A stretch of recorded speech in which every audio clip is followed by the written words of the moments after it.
Hey, it's Mark from Ripple Training. So today, I want to introduce you to the full range of tools for color grading that are available in Final Cut Pro. My goal isn't to go deep into any particular tool to show you everything about how to use them, but rather really to give you some sense of the broad breadth of tools that are available for color grading. And to do that, I'm going to use a color grading approach in order to introduce those tools in a kind of logical structure. Now, this isn't the only way to approach color grading, but it's one that I really like and works well for me.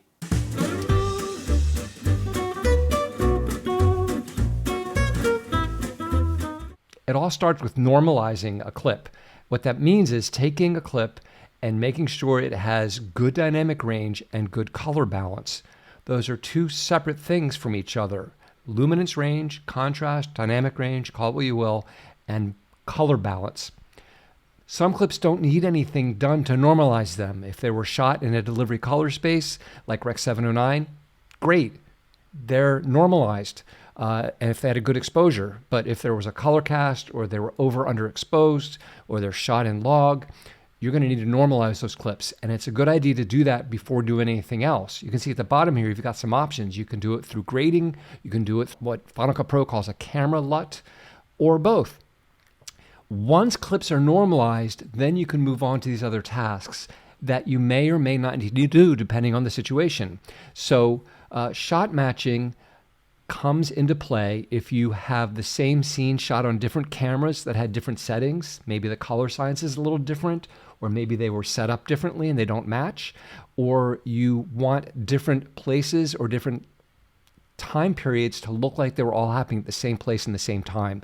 So you want to use color in order to make sure that the viewer isn't taken out of the story by having discontinuity from shot to shot that are supposed to be in the same location or shot at the same time of day. From there, sometimes you need to do some isolated corrections to a particular region, like to a subject in the shot or a specific object in the shot, or specific colors in the shot. And you can use a variety of tools in Final Cut Pro to do that. Once that's done, you can create an overall look to your show, a creative grade or a look or a show look that will work if you've done all these prior steps. And you can do that through several different approaches, as you can see here, through effects or through a LUT or through both. So this is the structure I'm going to use to introduce you to the tool set in Final Cut Pro. Let's dive right into Final Cut Pro. So here we are in Final Cut Pro in the default view, how things look normally. In fact, Command 0 puts you in the default view. I don't want to use this view. I want to use a setup that's conducive to color correction. So under the window menu, under Workspaces, there's an option for a specific workspace setup called Color and Effects. I'm going to select that as a starting point, and I'm going to adjust it a little bit. Don't necessarily want to see the effects browser, so I'm going to close it. I like seeing the scopes, but this is too many of them. I'm going to also move this down so I get larger scopes and a larger viewer, and I'm going to change this view here to a 2-up display side by side. All I really need is the vector scope here and the waveform. The components of color are hue, saturation, and luminance. And you get all of that information in these two scopes. You've got hue and saturation here, hue as you move around the circle and saturation as you move out from it. And then luminance information here with the shadows at the bottom and the highlights at the top.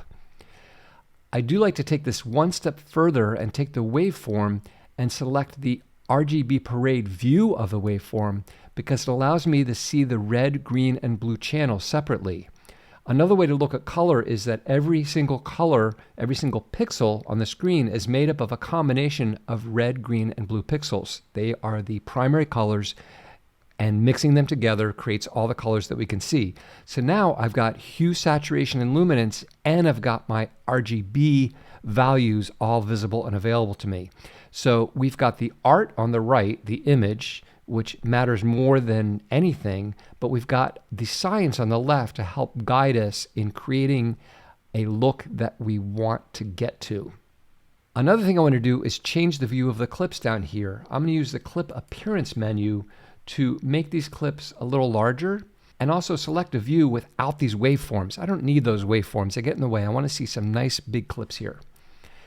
Now that I've made these changes, I can go back up to the window menu and choose Workspaces, Save Workspace As. I'm going to cancel that because I've already done it.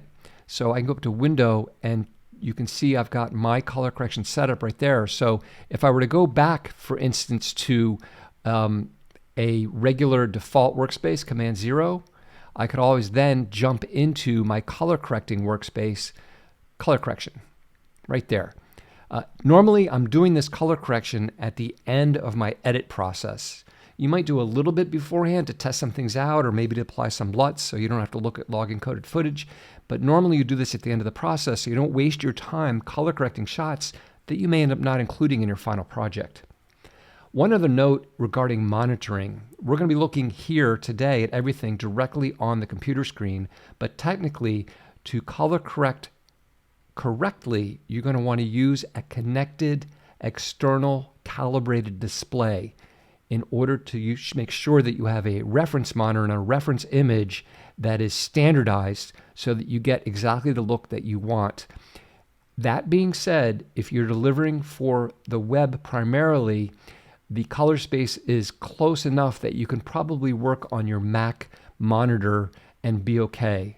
Sometimes you may get some gamma shift issues depending on the browser or the player or the screen that things are being viewed in, but for web delivery, in my opinion, you can get away with working on your computer screen.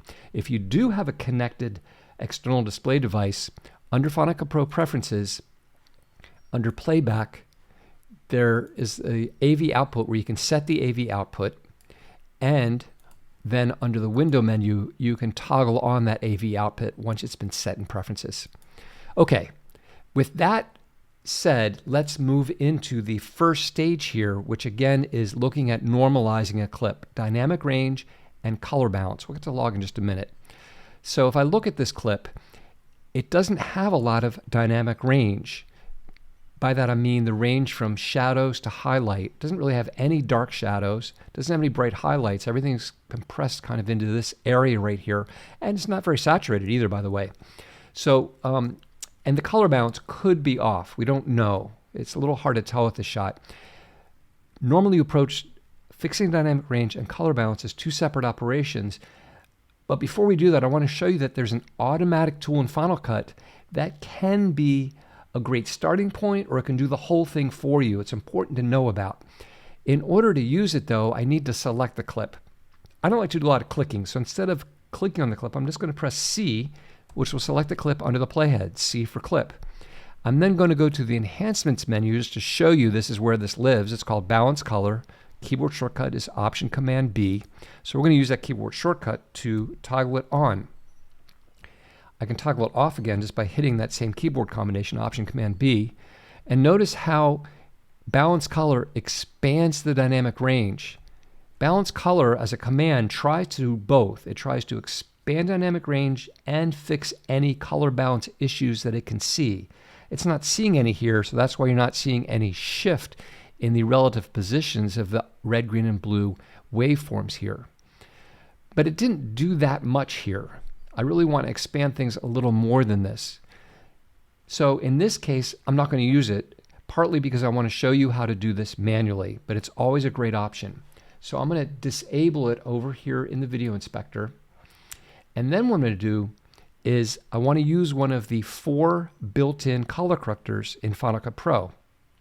You can find all 4 of them in the effects browser in the color category, but they're mixed into a bunch of other different color-related effects in here. So I don't like to get them from here. I think it's better to go directly to the color inspector up here, and the keyboard shortcut for that is Command 6. We'll jump right to it. And then you'll get the default color corrector. If I click this pop-up menu, you can see all 4 of them: color board, color wheels, color curves, and hue saturation curves. Now, if you hit Command 6 or you click on the color inspector, you're not going to see the color wheels here, which is what I have, the color wheels. You're going to see the color board. And the reason for that is I've changed the default. In Final Cut Pro Preferences, in the General tab, The default color corrector is here and set to color board normally. That's the color board. I set it to color wheels because I use them a little more frequently. Totally up to you what you want to do with your default color correction tool. But here's where we access all 4 of them. So we'll stick to that. So we're doing this manually. I'm going to start with dynamic range, and I have these 4 different sets of controls. Each one has color on the inside. Notice the colors around the edge exactly match this vector scope colors, with the red up here and the blues down here. And then outside are these wings. So you adjust color inside, saturation on the left wing, and brightness on the right wing. So I'm going to bring down these shadows to touch the 0 line there, so I get more deep dark shadows in these kind of areas. And I'm going to bring in the highlights up. I'm not going to go too far. There's nothing super bright in this image. There aren't any specular highlights, maybe about there. And then I can play a little bit with the midtones. Midtones are a little more subjective where you want them to be, but I just want to choose something pleasing. And notice, by the way, when I move midtones, everything moves. The midtones move more, but the shadows and highlights move as well. So these tools overlap each other. So when you change one, you likely will want to go back and tweak another one. You want to go back and forth a little bit to kind of find what works for you. But that's about it. Expanding dynamic range where it needs to be expanded, it's pretty straightforward. You just stretch things out so you've got a good representation of shadows and highlights without pushing so far that you crush the shadows like that. I'll undo that. Or that you blow out the highlights. If I drag up here, I can start blowing out the highlights and losing all the detail in those highlights, and I'll undo that. So we've got good dynamic range, but do we have good color balance?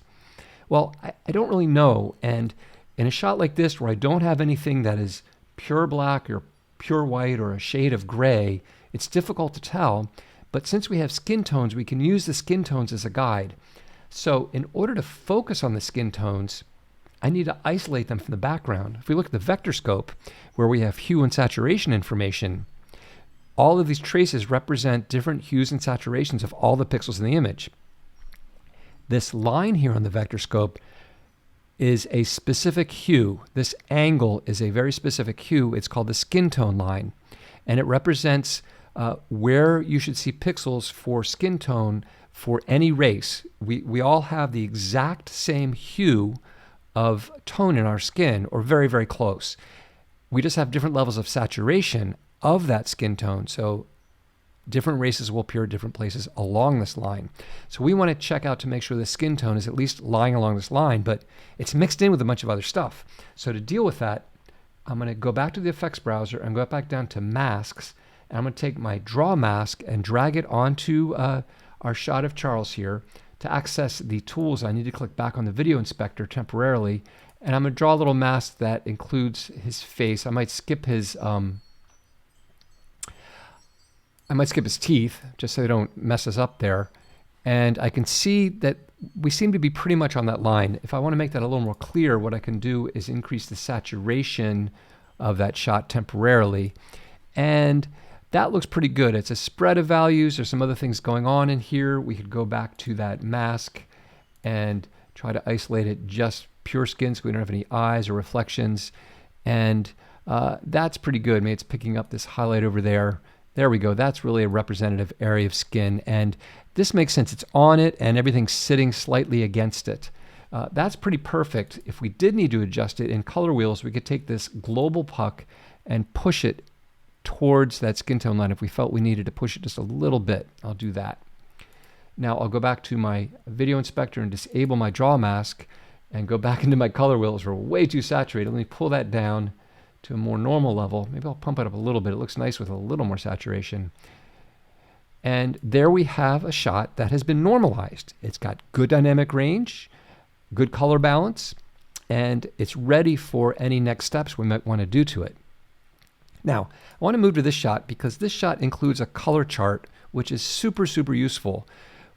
If you have an opportunity to affect what's being shot, getting a color chart in there is a huge benefit to you when you're in post-production and doing color grading. Even if you don't have a color chart, if you can just shoot something like something that's white, a white piece of paper even, can be helpful, or something that is neutral gray. So because we have this, it's really going to help this. I'm going to press C to select the clip and Option Command B to use the balance color command. In the video inspector, we can see the balance color command. Now, a couple things I want you to notice here. We already had very good dynamic range. Let me toggle that off and on. We already had great dynamic range, very deep shadows, very bright highlights. In fact, it's very bright here. These traces here represent these candles, and these lights over here are these traces here. So it's really a matter of color balance. In the vector scope, these traces out here represent each of these color chips. We've got our primary colors of red, green, and blue.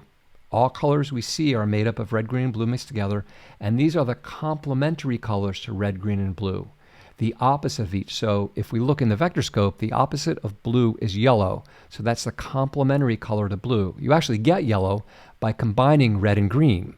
Or if we look at green, green has the opposite complementary color of magenta, and you get magenta by mixing red and blue. And just for completion, we'll say red here. We look at red in the vector scope, the complementary color is cyan that you get by mixing green and blue together.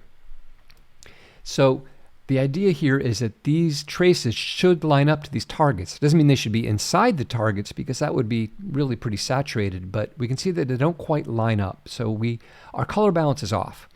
Now, the color balance effect really didn't help us, did it? Look, it moves things a little bit, kind of seems to fix the red, but not everything. So the balance color command has another option for its method where you can select white balance instead. We didn't use it in the previous shot because there was nothing white or a shade of gray, but here there is. And the thing to know about this, you don't have to click on something white necessarily. It can be anything that should be neutral, white, gray, or black. So I could click on the white chip here and see immediately we get a much better result on our traces. But notice what happens if I click on gray, it's almost the exact same thing. If I click on black, it's almost the exact same thing. Or this neutral gray here, 18% gray card. They're all the same as far as the eyedropper is concerned because they all represent values that don't have any saturation. They're all neutral, just luminance values without really any color information at all. So they all suffice to work in this case. And we've been able to balance the shot very simply. Now let's take this a little further. I'm going to add the draw mask effect to it and draw a little box here right on this just to double check. And we can see in the RGB parade that we really perfectly match each of our color channels. So this is a neutral color. It has no color cast at all. So our balance color did a great job.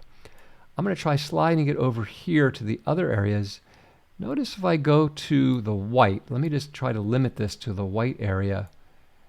And you'll see we actually have a little bit of blue in the whites. Very little, but it's a little bit off. So if we wanted to be very precise, we could add a color corrector to address that. So I'll add the color wheels. I'm just going to go to the highlights and I'm going to move away from blue. So I'm just bringing the blues down in the highlights a little bit in order to address that. I'm going to go back to my draw mask and make sure we're still okay over here. And it did adjust this as well. So this is where you have to go back and forth a little bit. My adjustment to highlights, because they overlap, also affected the midtone. So I'm going to pull the midtones back a little bit in blue just to push that up a tiny bit. And now we should have something that's a little better. So we're very close there, we're very close there. And I'm being very technical here just to show you what you can do with a color corrector, but really Balance Color did it. If we look at our skin tones, they look also to be right on the line. So I'm going to disable that draw mask. It's a great tool for you. So the end result here is by using a chip chart, you can probably use Balance Color and be done with it. And to make sure, you can use that draw mask to check it out. Now we've got a normalized shot. Let's take a look at another one. Here we have an obvious color cast. The DP, or the camera operator, I should say, was shooting outside and left the color balance set for outside and then started shooting inside without changing it, resulting in this yellow color cast. Well, C to select the clip, Option Command B to balance color. That looks tremendously better, but just to make sure, we can switch to white balance and click white on that, right on that paper there. And we've got a balanced shot. Again, just to double check, since we do have some skin in the shot, we could add our draw mask and select an area of skin just to make sure that our skin is also good and it looks good there. So balanced very quickly, normal, and I didn't really have to expand dynamic range. We've got good dynamic range on this already. Here's a shot in the same lab. I could copy paste that correction onto here, which should work fine. In fact, I'll do that. Command C to copy, select this clip, Shift Command V to paste attributes, and I'll paste both of them on there, sure. And I get a correction. But I'm going to get rid of that, and let's assume we didn't have the other shot. I'm going to hit Option Command X, which will remove all the effects. Now I'm going to try to balance it with the balance color command, C and Option Command B. That looks pretty good. It looks kind of really harshly white, and it doesn't look quite right here in the shadows. It seems the shadows are off. If I go ahead and use white balance, I don't really know what to click on here. I don't know what should be white, so I'm not sure this is correct. So I'm going to turn that off and show you how you can do this manually. And this time, I'm going to use a different tool. I'm going to go down to Color Curves. Color curves are kind of cool because they have a separate curve for each of the color channels. If I double click the top of the inspector, I can expand it to fill the whole area down here and push over the effects. But we can see we have a luma curve, red, green, and blue. And these red, green, and blue curves exactly correlate to the red, green, and blue in the waveform. So let's stick to our methodology and first address dynamic range. We could expand the dynamic range here by adjusting the luma curve to come down to get some dark shadows and some bright highlights, something like that. But our color balance is really off, and blue is off by the most, so I'm going to start there, and what I want to do is try to bring the blue up. Now, notice as I bring it up, the other channels are changing too. The reason for this is that Final Cut automatically will adjust the other channels to try to keep the luminance level the same. So it wants us to be able to change color without affecting luminance. Remember I talked about earlier, we're adjusting dynamic range separately from color balance, and Final Cut supports you doing that in this way. But in this case, I don't really care. What I want is more precise control over each individual color channel. So to get that, I'm going to turn off the Preserve Luma checkbox. And now look at this. That color channel I can manipulate completely independently of the red and blue channels. The only problem is when I manipulate it in this way, not only am I raising the blue level up, I'm spreading out these values here that aren't as spread out here or here. So instead of that, I'm going to add a control point about here and push up. And now notice what I'm doing is I'm taking all of those midtone values and pushing them up. They stay more bunched together. Not perfectly, but more bunched together. Maybe I could even add another one and try to push that up a little bit and push that down to compress them a little bit. Something about like that. And then I'm going to do the same thing with the greens and push them up and maybe try to pull them apart a little bit more. And I'm just trying to roughly match each of these waveforms to each other. And I'm keeping an eye, of course, on the image. That's what matters the most. And these don't need to be perfect. I think I'm getting a lot closer to a balanced image than I did with the automatic balance color. If we go back to our video inspector, I can toggle that off and on, and then I can look at the balance color versus that. And I think I like this a little bit better. It took some more work. Sometimes all you need to do is balance color and you're done. One more example here where we've got a color cast in the opposite direction. So we've got way too much blue in this shot.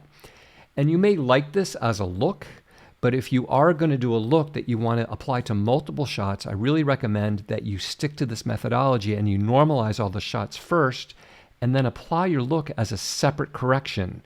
The corrections add the math together, so you're not going to degrade the image by piling corrections on top of each other. So let's try to normalize this clip. I could hit C and Option Command B, and I get something that looks pretty good on the blinds themselves. The skin tones, though, look a little weird. You can even see down here, they're probably a little bit off. Even if I've switched the balance color method to white balance and sample these blinds, it still doesn't really look that good. So I'm going to turn that off, and now I'm going to show you how to do this same kind of manipulating the color channels, but this time with a color board, because we haven't talked about the color board yet. So the color board has 3 tabs: exposure, saturation, and color. And I'm going to focus on color. We've already got great dynamic range, so I don't need to mess with that. But what I want to do is take this and pull it down. Notice that everything's pretty good down here. It's really the highlights that I want to affect the most. So in the color board, I have a global control, shadows, midtones, and highlights. So I'm going to take the highlight and I want to move away from blue. Moving up here would move into blue. I want to pull away from blue. And now I don't have the option of working these channels independently like we did with color curves. However, I can still manipulate these to try to get them to line up. I'm going to pull straight down and I'm going to start moving to the left, and then I'll pull down a little bit more, a little to the left, a little down a little bit more, and I'm trying to get these to line up close to each other. And they're really close to each other at that point. So now I'm going to go back to exposure, and I'm just going to bring my highlights back up to raise them all up, expand that dynamic range. And what I've got now is a shot that has, looks like better color balance on Steve here while still keeping the blinds really white. I might try increasing the saturation a little bit there, especially maybe not in the shadows. Maybe I don't want to increase saturation in the shadows, but just in the midtones to give him a little bit more color to his skin tone. And of course I could add a draw mask and see if that's really correct, but that gets me, I think, in a much better place than the balance color did. There's the balance color and there's this. So it kind of removes that ugly green cast that he had before.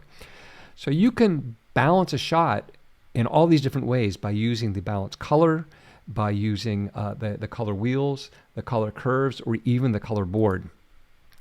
Once in a while you'll end up with a shot like this. This is a little video clip of a morning sunrise, and there's nothing that should be white or neutral shades of gray in here, and there's no skin. There's really no reference to work with to know if this is a balanced shot or not. It's got great dynamic range. We don't need to worry about that. Dark shadows here and some bright highlights. So what do? Well, you could try C, Option Command B for balance color, but look what it does. Boy, oh boy, it really changes the shot dramatically. And you might want to do that as a look, but it's really not normalizing the shot. I'm going to disable that. You could also try, let me enable it again. You could try to sample something, but what do you sample? Like what should be neutral gray? The clouds maybe? Maybe. Or maybe these posts should be absolute black. You could do that, but then we get a very super saturated result, and you need to fix that. So you need to go and choose a tool, like maybe you bring the global saturation down, but it really starts to look dull at that point. Or you could say, oh, I'm just going to bring the highlight saturation down, and that still looks really dull. So maybe I'll turn that off. We could try instead a color curves and go to the red channel and just try to bring that red channel down, but we want to keep the luminance, and we're just kind of making a mess. So my point here is there are some shots where it's going to be hard to know what to do, and if it looks good, you might just want to leave it as is. This shot actually looks exactly like it did when it was shot, so I'm going to leave that alone. Just wanted to show you a particular shot that can be particularly difficult. Okay, so what we've done so far is we've looked at normalizing clips, which I mean adjusting dynamic range and color balance by using a variety of tools. The color balance tool in combination with color board, color wheels, and color curves. If you've shot something in log, or you receive clips shot in log, you've got another option, which is to use a camera LUT, what Final Cut calls a camera LUT. And I have to tell you right now that the subject of LUTs and color grading is fairly deep, and it's a little too much for me to go into detail in this video, but I just want to show you, I have a brand new tutorial about working with LUTs in Final Cut Pro, and it puts the LUTs in the context of this color grading workflow, but gives you a lot more information on how to work with them correctly in Final Cut.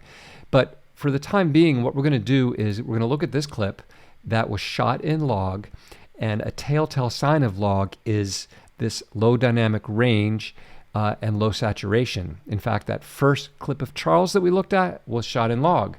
So one option with log is to grade manually. We could absolutely grade the shot manually, but when a clip is shot in log, that camera manufacturer that created the color science for that log encoding usually also provides a LUT or lookup table that will convert that log footage into a color space that the display understands. In this case, Rec 709, because we're working in a standard dynamic range library. So if I go to the info inspector here, and I make sure, let's double click the top of the inspector to make the regular height, and we switch from the basic view to the general view, we can see there's an option to add a camera LUT. Now sometimes this is added automatically. When you import a clip that was shot in log that Final Cut understands, it can read the metadata and it has the LUT built in, it's going to apply it automatically. So in that case, if you didn't want it, you could go here to turn it off. It will apply one of these built-in camera LUTs. We have built-in and custom camera LUTs. Your custom camera LUTs will be empty here if you've never installed any. I'm going to show you one of each. So for built-in, I know that this shot was shot with a Sony camera using this particular setting, this color science. So we've got a gamma and gamut setting that was set on the camera. So if I use the exact same, the LUT that was designed specifically for that color science, it will do that normalization process for us. And as long as that shot was shot with good exposure and good white balance, that may be all we need to do. We've got great dynamic range and great saturation. In fact, it's super saturated, but it looks really nice in this shot. So a LUT is a way, kind of a shortcut to normalizing a shot that was shot in log, as long as it has good color exposure. Now you can grade on top of it, you can grade instead of it, but it's an important option to know about. This clip was shot with a Blackmagic camera, and it was shot with a LUT loaded into the monitor by the camera operator so that they could look at the color they were getting when they shot. The LUT they used was a custom LUT that they set up to get a color result that they like. They gave me that LUT so I can use the same one here to get the same result. So in the camera LUT pop-up menu, instead of using the built-in Blackmagic LUTs, I'm going to go down to the custom camera LUTs where I installed the LUTs they gave me. And they gave me several for different options, but the one that we used is this one here. So now if I apply the same LUT they used in camera, I've got a great starting point for a grade if I want to take this further. But this basically should give me what they saw on set when they shot it. So LUTs can be super useful instead of or in addition to grading tools to normalize a shot. Okay, we've talked about normalizing shot. Let's move on and look at an instance of shot matching. So here I have two shots of a cave in a winery, shot with different cameras in different locations, but they clearly look very different from each other. And if you were to cut between them, it's jarring. The color difference is jarring. It's going to take the viewer out of the story. We want to match these shots together. And my advice to you is before you try to match shots to each other, that you normalize them first. Once they're each normalized, they'll probably be closer to each other and easier to match. So if we look at this shot here and we go to the color inspector, I've actually already normalized it by using two different corrections. I used a balance color to it removes some of that color cast. I actually sampled the lights here to do that. And then I used a color wheels correction to increase the dynamic range. You can see I've just brought the shadows down a little bit. So this shot's been normalized. The thing is, I want to be able to compare these to each other, and it's a little hard. I have to drag back and forth. Like, I want to see them both at once, is the bottom line. I want to see them both at once. How do I do that? Well, under the window menu, under Show and Workspace, I can open up the comparison viewer. This is a great tool. So I'm going to click that to open it, and it has a current save frame. Don't worry about that right now. But what I'm going to do, in addition to opening this window, I can, in this comparison viewer, also choose to view video scopes. I'm going to take those scopes, I'm going to choose a vertical layout so they're underneath. Then I'm going to go to my viewer window here, and I'm going to also move these underneath, vertical layout, and I'm going to switch to a single view of just my waveform. I don't really care about the vector scope right now as much. I'm kind of comparing the waveforms. Now I've got the wrong shot here. I want this clip to be this is my hero shot, and I want it to be over here. All I need to do is click Save Frame, and it will load it in there. I can also move each of these down to make them larger so we can really compare them. Now when I move my playhead, we've got our saved frame of our normalized first clip on the left, and then we've got our clip we want to make look like that clip on the right. I've also normalized this clip. again, this is important. This is before the normalizing and after. It's not a huge difference, but it's important to normalize each of these clips to get them closer to each other before you go to the next step. Now, in order to match these, one option is to use the color grading tools that I've already introduced to you to try to get them to match, and maybe use the waveforms and try to get these waveforms to match better.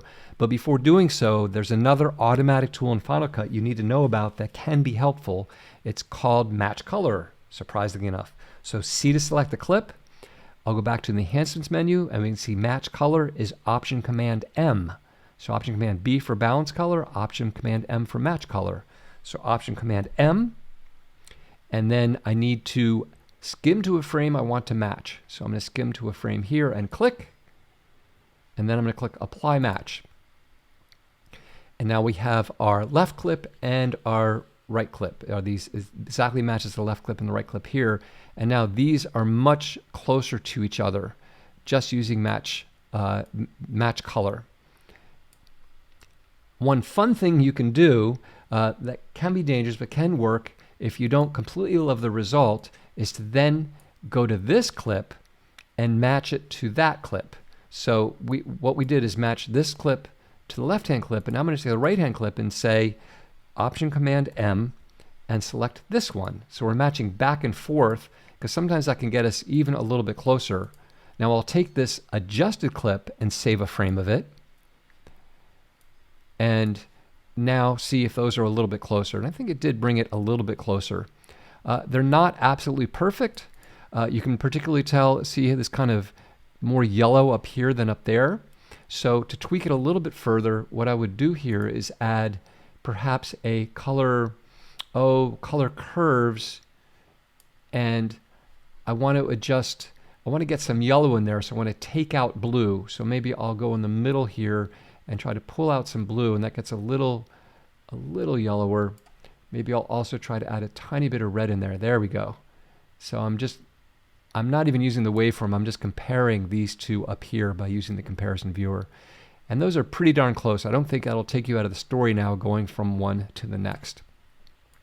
So match color can work with you if you normalize those shots first, and then you may need to do a little bit of additional correction on top of them. Okay, let's go to have some fun with isolated color corrections. This is called secondary correction. What we've done here in normalization is often called primary color correction. In secondary color correction, we're identifying specific ranges to adjust. So in Final Cut, we're going to start with this shot of Charles, and I'm going to hit Control-Command-6 to hide the comparison viewer, and I'll also move these scopes back over to the left, and I will bring back our vector scope. There we go. Now, this shot of Charles has already been normalized with the color board. I can turn that off and on, but I want to take it a little further to bring more attention to him. And I'm going to do so by adding another correction. I'll use the color wheels this time. Doesn't really matter. The key is each of these have the option of adding either a shape mask or a color mask. I'm going to add a shape mask. I'm going to drag it over Charles's face and adjust it to fit his face, rotate it a little bit, fit it in there. I can make it maybe a little bigger, and this is the feather out here, so anything I do will be fully affected in here, and it'll start to fade out and be gone by there. But before I do anything inside, I'm going to go to the outside of the mask, and I'm going to bring down the midtones a little bit. I just want to darken that background. I'll purposely go too far and then come back. I just want to darken it a little bit, toggle that off and on, a little bit more. And then I'm going to go inside the mask, and I'm going to lighten him up just a tiny bit. You have to be very careful. It's easy to go too far here. I just want a little bit of difference there. I want to hide this on-screen control, so I can click right here, and I hide the on-screen control, but I still have my changes. In fact, if I toggle this off and on, you can see how I've done a subtle relighting of the scene where I've brightened up his face and darkened the background. And that's pretty cool, but you'll notice that if I move the playhead, he moves and the mask does not. In fact, he even turns his head here and it just kind of ruins the effect. But the great thing about these masks that are built into all the effects is that they're trackable. So I'll select Tracker, and then I'm going to click on Analyze. And hope to God it doesn't crash. And there, it's analyzed it. And you can see that Tracker follows his face very nicely here. When we go back here, it follows his face nicely, but the color correction kind of moves over that way. And that might actually look okay. If I disable the mask, we don't see it. We just got to make sure. See how we can see that area get lighter? That's no good. So let's enable it again. And then I'm going to take that shape and offset it from the tracker so I can manipulate it separately. And right before he turns, right about here, I'm just going to set a keyframe. And then when we get back here, I'm just going to slide this over and rotate a little bit so it's placed a little more appropriately there. And now it follows him perfectly, and then when he goes back, it moves over. And we've got a nice color correction. So there's an example of how you can relight a scene basically by using a shape mask and the object tracker. Here's a situation where I want to change the color of an object, but I can't really do it with a shape mask. I can't draw a shape around this thing, but I can identify specific color values to change. If there were a bunch of other red things in the shot, they'd be problematic. I would need to add a second mask, but there aren't. So what I can do here is, I'm going to show you two ways to do this. First, I'm going to use one of the color wheels here. So I'll click on this pop-up menu, and this time select to add a color mask. I'm going to select some color here. A little tip, you can add the Shift key to select more color, but see how it's starting to select a bunch of other things in the shot. So I've really selected a lot now. In fact, if you click View Mask, you see I've selected way too much. So I like just to select a little bit and then build out my selection more by using these tools down here. I'll click View Masks. And before I adjust these, you notice the type is set to HSL. There's also a 3D version. Forget about that. You want to use HSL. It's the newer version of Color Mask, and most of the time it's going to do a better job for you. You can try 3D sometimes, but I'm telling you, HSL is going to work for you. So this identified, by clicking on this, a specific range of hue, saturation, and luminance are components of color. And by turning each one on and off, we can see what is contributing. So if I turn this off, it means I didn't isolate any hue. I'm including all hues. And so we see some blue here, we see some of our subject. So we do need to use that one.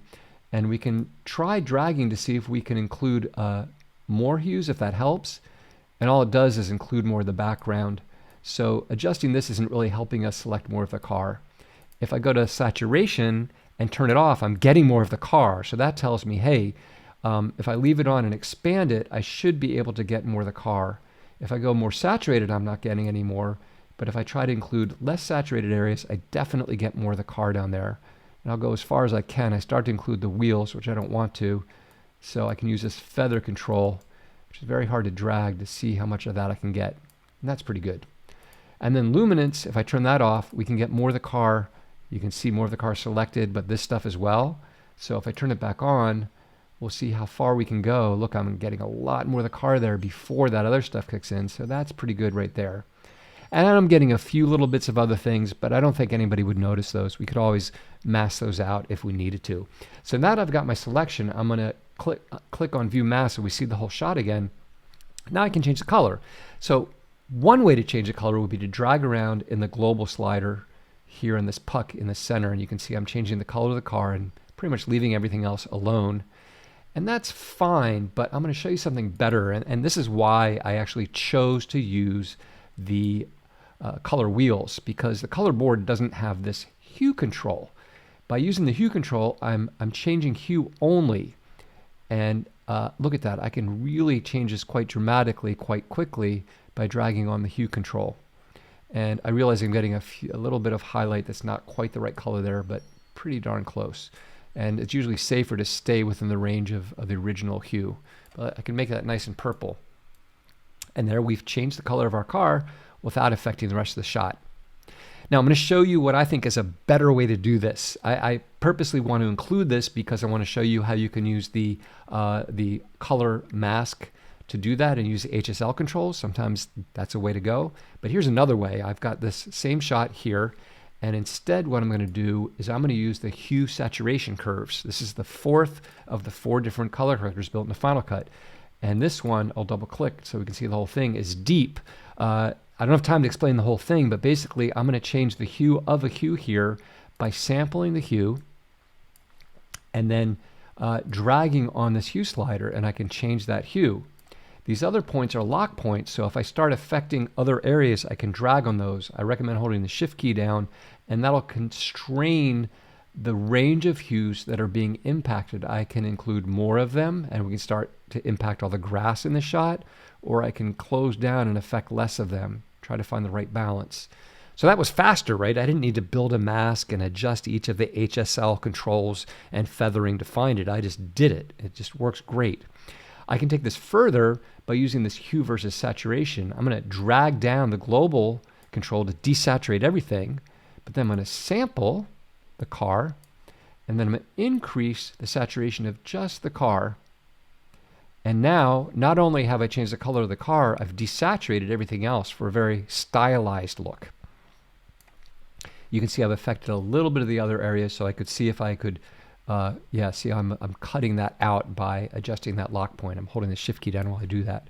So super great way to make a change to a specific area in an image. One more shot that I'll do this on is this shot here that I've already done a bunch of work on to change the original look of it in order to normalize the shot. But I don't like his tie. I feel his tie is too bright, attracting too much attention, too colorful. It's a very serious shot. So what I'll do is, once again, add that hue saturation curves, use my hue versus hue to sample the tie, and I'm just going to change that hue to something more like a drab dull brown.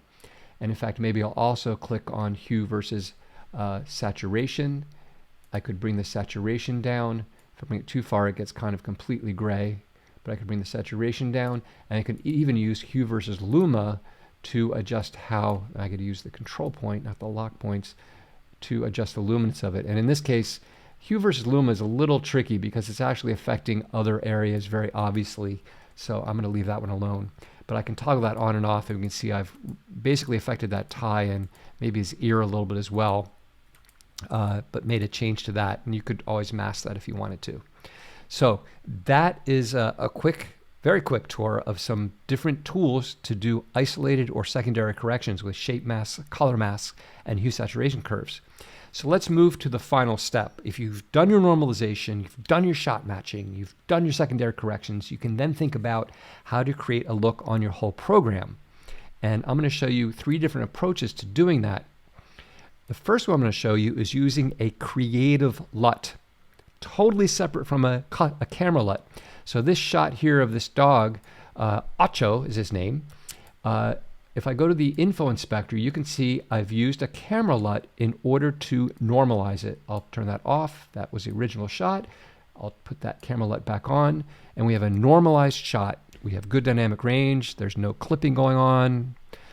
It's a great starting point. I don't need to do any secondary corrections. Let's say in this case, I just want to apply a look.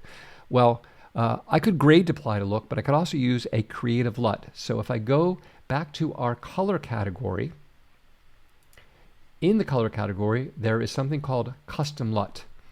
And this is where this is the effect you use to apply a Creative LUT.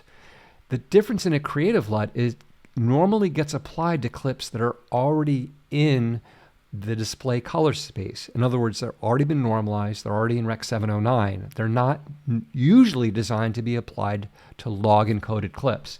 I'm going to double click that to apply it.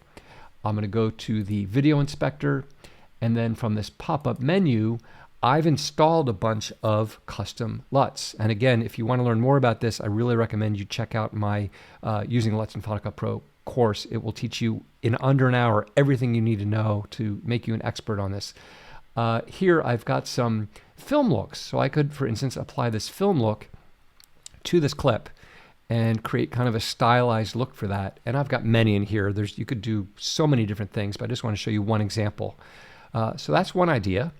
Another idea is, here's the same clip, is to use one of the built-in effects. So if I go down to the looks category, we have a bunch of built-in looks here. For instance, we've got this 50s TV look, we've got this cast, we've got this bleach bypass. In fact, let's take a quick look at this bleach bypass. I'll double click to apply it. It's got an amount slider that looks really weird when you change. It's got this match iMovie thing. It's okay. It does create that bleach bypass look that is normally done on film stock. That's why it's called bleach bypass. It's part of the what used to be the processing done on film. But we can do this manually as well. I'm actually going to turn this off, and let's just do it ourselves. You can do this quickly just using color wheels. What you want to do is basically bring the shadows way down so you start to crush the shadow detail, and then bring the highlights way up so you start to blow those out. I'm purposely going to go too far, and then reduce the overall saturation quite a bit. And you can see very quickly we've got something similar to what we saw in that shot. The greens are still quite saturated, so maybe I'll also try desaturating the midtones, see if I can pull those out a bit, and maybe bring this up a little bit. So you can create this kind of look by grading yourself fairly quickly. Let's compare that. I'll go back here and turn off that and turn on the bleach bypass, and similar look. Okay, let's turn those off. Another sample of the built-in looks is the teal and orange effect. I'll double click to apply that. It's a very popular look. The way the teal and orange look works is by creating color contrast. We usually think of contrast in terms of luminance levels, black versus white or very dark versus very light. But you can also create contrast with color. In fact, if you look at the vector scope, and I toggle this off and on, we can see we've stretched the color values where the skin color in the foreground has become more saturated, and the background, the blue colors have become more saturated as well. So we've stretched them apart, we've moved them in opposite directions, creating more color contrast. Well, we can do the same thing manually, so I'll turn that off, and I will go to our hue saturation curves. And let's do this manually. So I'm going to choose hue versus saturation. I want to change saturation. I'll select the skin tone, and I'm going to increase the saturation of the skin tone. And then I'm going to select the background color, the water here, and I'm going to increase its saturation. And notice in the vector scope, let me toggle that on and off, how I've pulled those apart from each other to create more color contrast to get that orange and teal look. And I'm purposely going too far to make it look a little bit crazy. Now, it's not quite a straight line. I really want it to be, this cyan to be a little more towards blue. So I can also use the hue versus hue on the cyan to try to move that. Look at the vector scope. I'm moving that over to be a little more in line there. And then I can play with that saturation. What I might finally do with this is add a color curves, just if I want to adjust this overall contrast to give it a little bit more pop. And I'll turn that off and on, just makes it pop a little bit more.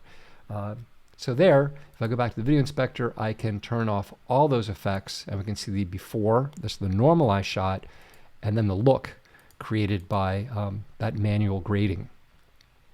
So a couple of options to create a look. The thing is, when you create a look, it's meant for the entire program. And if you've normalized all your shots, that particular look should work when applied to all of them because they've all been normalized.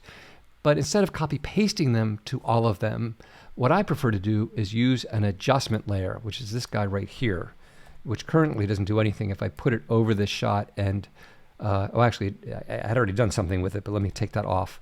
So if I toggle its visibility with the V key, you can see it's not doing anything. An adjustment layer is really just an empty title layer. Where can you get one? Well, this one comes from our Ripple Tools Complete collection, which is right here, which is, in my opinion, a great collection of tools that includes an adjustment layer. But you can also get one for free from our website. You just go to the plugins page and go to the bottom, and you'll see the adjustment layer if you just want to get it by itself. So the cool thing about the adjustment layer is anything that you do to it will be applied to all the clips underneath it. So I'm going to stretch it out here, and right now it's not doing anything. We have different clips. Let me take that color correction off of that. We have some different clips here. There's Steve. Let me actually go back. And see, he's normalized. It's important that he's normalized. Come back to that in a minute. Now, I can apply a color correction directly to the adjustment layer. So Command 6, and just to do something simple, I'll desaturate that adjustment layer, and it desaturates everything underneath, right? So super easy way, and I can trim exactly which it affects. I can affect group of clips that way. Nice way to affect multiple clips at once. Instead of that, I could apply a look to it, assuming all these other clips were normalized. Now, of course, I've gone and done a lot of other things to these clips. I'd have to first take off those like Husach and color curve. So I'm back to just the normalized clip. And the same with this one. I'd have to take off that custom LUT effect. But now these are the same. And if I apply, for instance, the teal and orange effect to that adjustment layer, it will apply it to all the clips underneath. So just something to consider is using an adjustment layer when you're doing your final grade. Okay, that's the overview of this approach. The one more thing I do want to touch on extremely briefly is HDR, because we're working in a standard dynamic range library. What I mean by that is if I select the library and I go to the library inspector, you can see it says standard there. In fact, if I click modify, you can see you can choose standard or wide gamut HDR. This is a standard gamut library. Sometimes if you put a clip that you want to color correct or just want to work with into a standard definition library, it's going to look a little weird, like this clip here. This was shot on an iPhone, and it was shot in what's called HLG, which is a flavor of HDR. The only reason I'm mentioning this here is because HDR is a whole nother world, but most of the color correction that you learn can be applied there in the same way. So you don't have to start all over, but there are a few things you need to learn that are beyond the scope of this class, but or this little video here. But I do go into detail on some aspects of HDR in my advanced color correction course. I just want to show you how to fix this because it comes up so often. If you haven't already seen this, if a clip is shot in HLG on an iPhone or any other camera, and you put it in a standard dynamic range project, it's going to look blown out. The fix for it, despite what you might hear on the internet, is you could color grade this manually.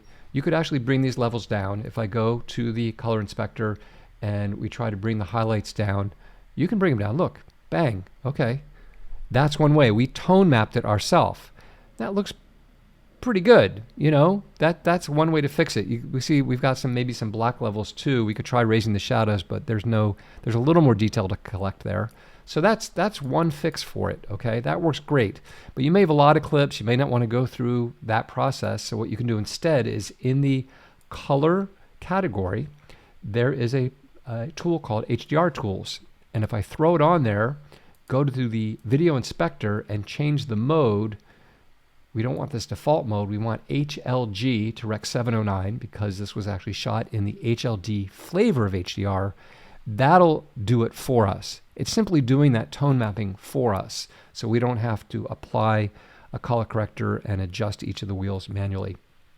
Just an option, something to think about, kind of falls in the venue of this information.